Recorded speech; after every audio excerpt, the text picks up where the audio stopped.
കടലെടുക്കുകയാണ് വന്യത. അവിടെ സംഘർഷാന്തരീക്ഷം രൂപപ്പെട്ടിരിക്കുന്നു. പ്രിയദർശിനി എസ്റ്റേറ്റിൽ നിന്നുള്ള ദൃശ്യങ്ങളാണ് കാണുന്നത്. ഏറെ നേരമായി അവിടെ ഉന്തും തള്ളും ഉണ്ടാകുന്നുണ്ട്. ആ ഇടനാഴിയിൽ മന്ത്രി OR കേളും ഉദ്യോഗസ്ഥരും എസ്റ്റേറ്റ് ഓഫീസ് കെട്ടിടത്തിന് ഉള്ളിലാണ് ഉള്ളത്. അവരെ വളഞ്ഞു വെച്ച് പ്രതിഷേധിക്കുകയാണ് നാട്ടുകാർ. പോലീസ് ഉദ്യോഗസ്ഥർ അനുനയിപ്പിക്കാൻ ശ്രമിക്കുന്നു. നേരിയ സംഘർഷവും ഉന്തും തള്ളുമുണ്ടായി.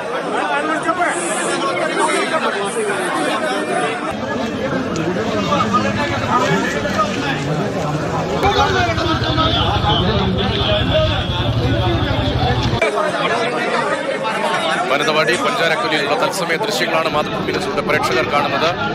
വന്യജീവി ആക്രമണങ്ങളുമായി ബന്ധപ്പെട്ട നിരവധി വാർത്തകൾ കഴിഞ്ഞ ദിവസങ്ങളിലും ഈ ദിവസവും മാതൃഭൂമി ന്യൂസ് നൽകിയിരുന്നു. അപകടകരമായ സാഹചര്യമാണ് പല മേഖലകളിലും, പ്രത്യേകിച്ച് മലയോര മേഖലകളിൽ നിലനിൽക്കുന്നത്. വയനാട്ടിൽ അടിക്കടി ആവർത്തിച്ച് ജനജീവൻ നഷ്ടമാകുന്ന തരത്തിൽ വന്യജീവി ആക്രമണം ഉണ്ടാകുന്നു. വയനാട്ടിൽ വീണ്ടും ഇന്ന് വന്യജീവി ആക്രമണം ഉണ്ടായി. രാവിലെ 9 മണിയോടെയാണ് ആക്രമണം ഉണ്ടായത്. മാനന്തവാടിയിൽ പഞ്ചാരക്കൊല്ലി എസ്റ്റേറ്റിന് സമീപം കടുവയുടെ ആക്രമണത്തിൽ ആദിവാസി സ്ത്രീ രാധ കൊല്ലപ്പെടുകയായിരുന്നു. വനംവകുപ്പ് താൽക്കാലിക വാച്ചറുടെ ഭാര്യയാണ് രാധ. വനത്തിന് സമീപത്തെ സ്വകാര്യ എസ്റ്റേറ്റിൽ ജോലി ചെയ്യുകയായിരുന്നു. അതിനിടയിലാണ് കടുവ കടിച്ചു വലിച്ച് കാട്ടിലേക്ക് 100 മീറ്ററോളം അകലേക്ക് കൊണ്ടുപോയത്. വലിയ ജനരോഷമാണ് മാനന്തവാടിയിൽ. ഈ സംഭവത്തിന് പിന്നാലെ ഉന്തും തള്ളും ഉണ്ടാകുന്നു. കമൽ വിവരങ്ങളുമായി. കമൽ, നിയന്ത്രിക്കാൻ പോലീസ് നന്നേ പണിപ്പെടുകയാണ്. നിയന്ത്രിക്കാൻ പോലീസിനെ കഴിയുന്നില്ല, ജനപ്രതിനിധികൾക്കും കഴിയുന്നില്ല. നഗരസഭയിലെ മുഴുവൻ കൗൺസിലർമാരും ഇവിടെയുണ്ട്, തൊട്ടടുത്ത പഞ്ചായത്ത് മെമ്പർമാരുണ്ട്. എല്ലാ പാർട്ടികളുടെയും മുതിർന്ന നേതാക്കൾ, ജില്ലാതല നേതാക്കൾ ഉൾപ്പെടെയുള്ളവർ ഇവിടെയുണ്ട്.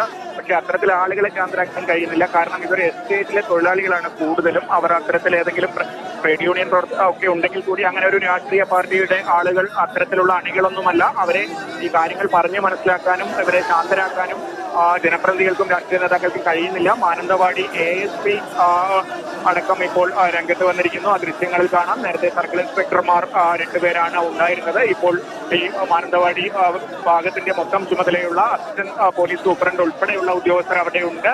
അവർ ആളുകളുടെ പ്രതിനിധികളോട് സംസാരിക്കാൻ ശ്രമിക്കുന്നുണ്ട്. നേരത്തെ അത്തരത്തിലൊരു ആവശ്യം ജനപ്രതിനിധികൾ മുന്നോട്ട് വെച്ചിരുന്ന ഒരു 5 പേരെ ചർച്ചയ്ക്ക് അയക്കാൻ ആവശ്യപ്പെട്ടെങ്കിലും അതൊന്നും ആളുകൾ ചെവിക്കൊണ്ടില്ല. അത്യന്തം ഒരു മാനസിക സംഘർഷത്തിലുള്ള ആളുകളാണ്. അത്തരത്തിൽ വലിയ രീതിയിൽ പ്രതിഷേധിക്കുന്ന ആളുകളാണ് ഉള്ളത്. അവരോട് അത്തരത്തിലുള്ള കാര്യങ്ങളൊന്നും അവർ ചെവിക്കൊള്ളുന്നില്ല.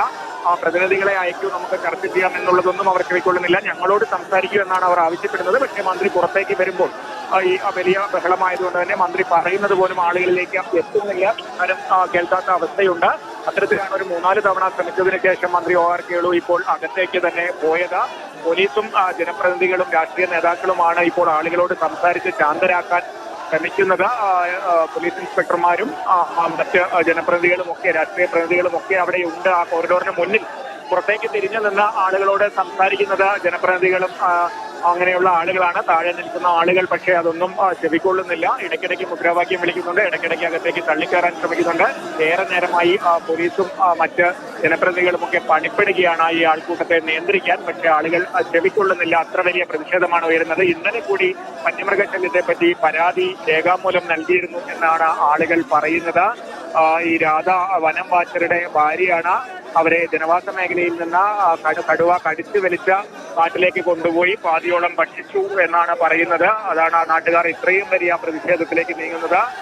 1 വർഷത്തിന് ശേഷം, ഇതിനു മുൻപ് 2023 ഡിസംബറിലാണ് സുൽത്താൻ ബത്തേരിക്കടുത്ത് വാഗേരി മൂടക്കൊല്ലിയിൽ കടുവ ഒരു മനുഷ്യനെ ഇതുപോലെ ഭക്ഷിച്ചത്. ആ കടുവയെ 15 ദിവസം നീണ്ട ഓപ്പറേഷന് ശേഷമാണ് വനംവകുപ്പ് പിടികൂടിയത്. ഇപ്പോഴെന്തായാലും കാര്യങ്ങൾ പെട്ടെന്ന് മുൻപൊക്കെ വലിയ പ്രതിഷേധങ്ങൾക്ക് ഒടുവിലാണ് ഈ വെടിവെക്കാനുള്ള ഉത്തരവൊക്കെ ഇറങ്ങുന്നത്. പക്ഷേ ഇപ്പോൾ നമുക്ക് ലഭിച്ചിരിക്കുന്ന വിവരമനുസരിച്ച് വനംവകുപ്പിന്റെ ഔദ്യോഗിക വാട്സ്ആപ്പ് ഗ്രൂപ്പിൽ ലഭിച്ച വിവരമനുസരിച്ച് സംസ്ഥാന ചീഫ് വൈൽഡ് ലൈഫ് വാർഡൻ കടുവയെ വെടിവെച്ചു കൊല്ലാൻ ഉത്തരവ് ഇട്ട് കഴിഞ്ഞിരിക്കുന്നു എന്നുള്ളതാണ്.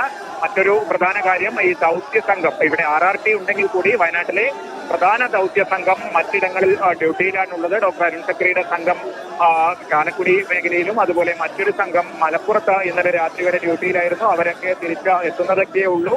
അതുകൊണ്ട് തന്നെ ഈ വെടിവെക്കാനുള്ള സംഘമൊക്കെ പതുക്കെ ഇങ്ങോട്ട് എത്തുകയുണ്ടാവുകയുള്ളൂ. എന്തായാലും തീരുമാനം ആയിരിക്കുന്നു, ഉത്തരവ് ഇറങ്ങിയിരിക്കുന്നു എന്നുള്ള വിവരമാണ് വനംവകുപ്പ് ഇപ്പോൾ ഔദ്യോഗികമായി നൽകുന്നത്.